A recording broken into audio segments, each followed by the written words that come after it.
एकछिन सोचमै डुबेँ कि यो बाइक चाहिँ जस भनौँ न गाडीमाथि चढेर आएको रहेछ क्या। अब यसमा ठुलै प्रब्लम होला भनेर चाहिँ होइन।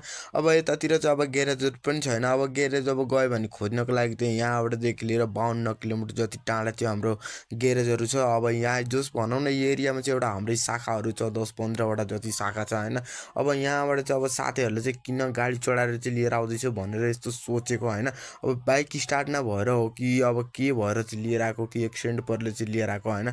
लास्टमा त्यो बाइकहरू झार्दाखेरि त यस्तो प्रब्लमहरू बुझ्दाखेरि खासै ठुलो प्रब्लम पनि छैन रहेछ क्या।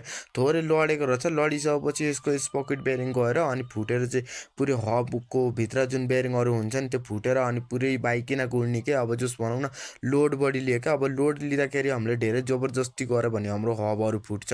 अनि यसको अब भनौँ न गाउँतिर अब हबहरू पनि पाउँदैन, पाउन चाहिँ पाउँछ तर हबहरू पनि पाउँदैन। अब धेरै दिन पनि वेट गर्नु पर्दैन, 1-2 दिन वेट गर्नुपर्छ। अब काठमाडौँ सिटीहरू भयो भने त त्यहाँबाट चाहिँ अब हामीले तत्कालहरू लाएर फ्याट्टै फेरिहाल्छौँ, अब हबहरू पनि पाउँछ। तर यसको चाहिँ जस भनौँ न बेरिङ मात्रै फुटेको रहेछ क्या। अब यसमा बेरिङको साइज भनेको 6004 बेरिङ लाग्छ होइन। यति सानोतिनो कुराको लागि जस भनौँ न हाम्रो बाइकहरू पनि कहिले कहीँ गाडी पनि चढ्न पाइन्छ।